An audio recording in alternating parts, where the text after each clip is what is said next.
Where is he? Where's my brother? They're taking him to the library.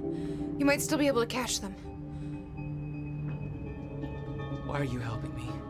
You're with them. It's more complicated than... Look, I don't know if you can make it, but you should hurry. That's the first time you saw Beth Wilder. Yeah, but definitely not the first time she saw me. Will.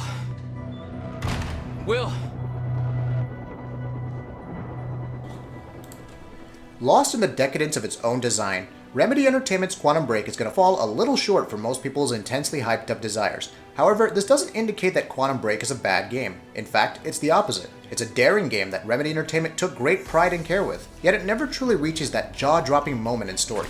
As for the powers of Jack Joyce, the main protagonist played by Shawn Ashmore, the world he fights to save as time begins to collapse on itself, and the massive set pieces throughout the entire adventure, well, those save the entire game on an epic scale. Dealing with a story based around warping in and out of time always comes with some form of convolution. That's often the point to not only coming up with a story about twisting time, but also keeping the player guessing. But too often it's easy to lose the context behind the meaning. Quantum Break is a linear third-person adventure game based in a very narrative world, but the story developers scripted it out to make sure there was that sense of confusion. It's nothing so overwhelming that it will lose us within the first act. The story in fact continually reels you back in so as to never lose you to begin with. The best parts about the story aren't exactly what's been answered, but what they leave unanswered that's the true mystery behind it all. This all makes Quantum Break's story fluid, confusing, and good, but never gets to that climactic moment where your jaw drops to the floor and you say, wow, I never saw that coming. I completed the game wanting much more from the story. What's new and very intriguing about Quantum Break are the 4 live-action TV shows that are placed between each act and are approximately 20 minutes or so long. These serve mainly as cutscenes, but in a whole other light from Jack Joyce's story as they focus on supporting character angles that are not portrayed in gameplay for more than a few fleeting moments. Interestingly enough, the show does give a substantial focus on the enemy's side and what their next plot is. For the most part, character acting is strong in some and weaker in others naturally. Actors Lance Reddick and Aidan Gillen really steal the show as you never truly know what they're thinking and their acting skills portray that perfectly. Gillen, who plays Paul Serene, the main antagonist, really digs into the script at times, giving a very authentic man who is flawed and completely paranoid, but trying to cover it up for his public appearances towards his company and the world. Sadly, the overall feel and atmosphere of the show is of a lower budget quality, but Remedy did a fantastic job in hiding that as much as possible. Of course, what would a game about time travel be if it didn't have alternate paths to choose from? This is where you'll actually get the chance to play as Jack's enemy, Paul Serene. His gameplay comes in extremely small doses, but centered around very important points just before each act. These Paul Serene moments are called junctions, and junctions occur when more than one future is possible within the game. Each decision at the junction impact points will slightly steer the stories of the game and even slighter steering of the live-action TV show. Similar to other decision-making games, choosing a path will alter the outcome of the story to a degree, but not by much. There are 2 choices to choose from in each junction, with nothing else to really change the course of the game. I thought this was a very strange choice. To limit the paths in a game designed around the idea that there could be thousands of different paths was just too narrow of a route. At the very least, what I did like about choosing a path was that the game gives the option to view both setups that will lead to an outcome before forcing the player to actually stick to one path permanently. This also allows the game to be played through at least twice to see the alternate character stories and outcomes. Now on to the powers. Playing with all the time powers takes getting used to. Don't expect to just jump into the game and feel like a badass right off the bat. Hitting the time powers, connecting them into special combinations, and pulling off some stunning kills took some practice for me. When I finally achieved the hour or so it took to practice and achieve those kills, mixing time-altering attacks, blowing away enemies, and taking control made me feel completely badass. The dynamics of wrapping an enemy in a time bubble, following it up with a dodge attack, and finishing it off with a bullet to the head was beyond satisfying.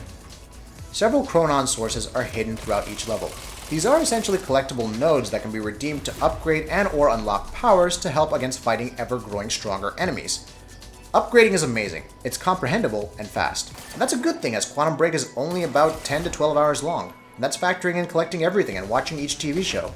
Of course, this all depends on whether you choose to run off and search for extra Chronon sources, which are almost always nearby and never a hassle to obtain. Besides the more impressive collection of time tactics and abilities, you'll often be using a rifle, pistol, or one of a small arsenal collection of standardized video game cliché weapons to take care of enemies.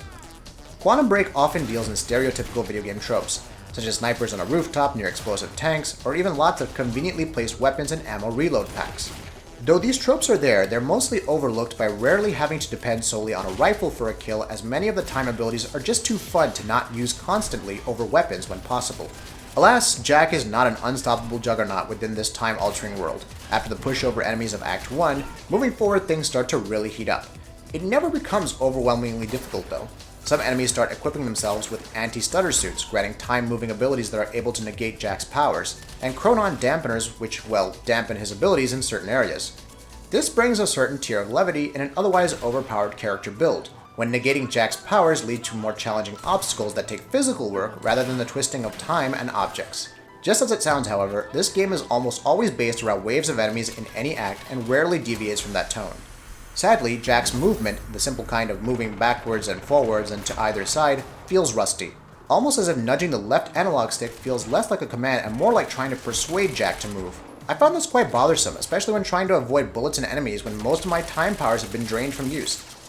Just dodging an enemy without the use of powers can sometimes be fatal, and when other characters scream for Jack to hurry, well, he never moves like the world depends on him. It came down to there's just no true sense of urgency in Jack's movement when he tries to get from place to place. At times, the fluidity of the character movement feels awkward, unstable, and jittery. Jack's actions of simply climbing over a box or jumping to a platform look and feel unnatural, almost as though I had to hope his actions would do what I commanded into the controller. A minor annoyance that I found from certain locations is an instant death scenario where Jack just unnaturally dies from simply touching obscure objects. Some examples include an uncontrollable door sliding open then closing wildly. If Jack tries to go through it, he dies. That's understandable, but just rubbing up against the door is death. Another example is during a time shift when an object fell, then froze in place. I walked up to it, touched it, and died.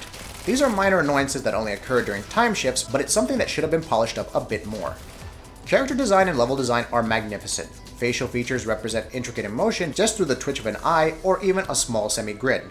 Comparing these characters to their live-action TV show counterparts is very simply to determine reality from the game, even though the character design is quite advanced. So was it appropriate to have real actors in a show and in the gameplay? They don't blend perfectly, granted, but it was fun to see this new experiment take place.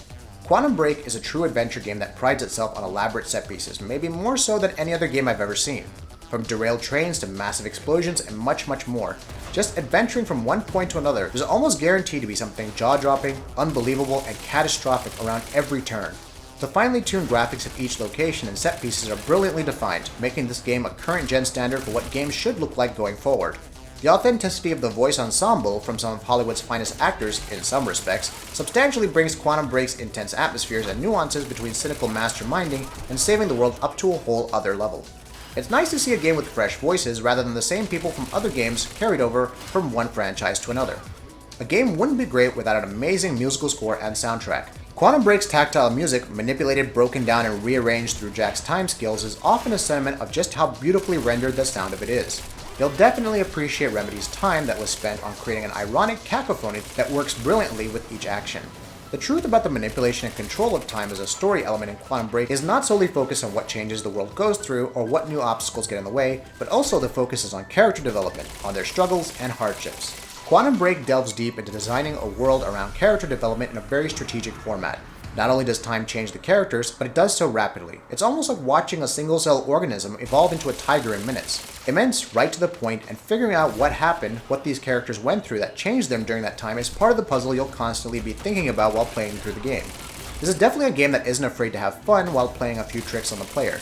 Was the show worth the risk of being new and inventive? We'll see how people react, but I think it was worth experimenting with, for better or worse. Sadly, the story leaves a lot to be desired and never once gives off that jaw-dropping moment we all crave in big blockbuster games such as Quantum Break. Oh, and if you're wondering, yes, the game is jam-packed with references to Alan Wake. If you like what we're doing, please go ahead and click that subscribe button. See you soon!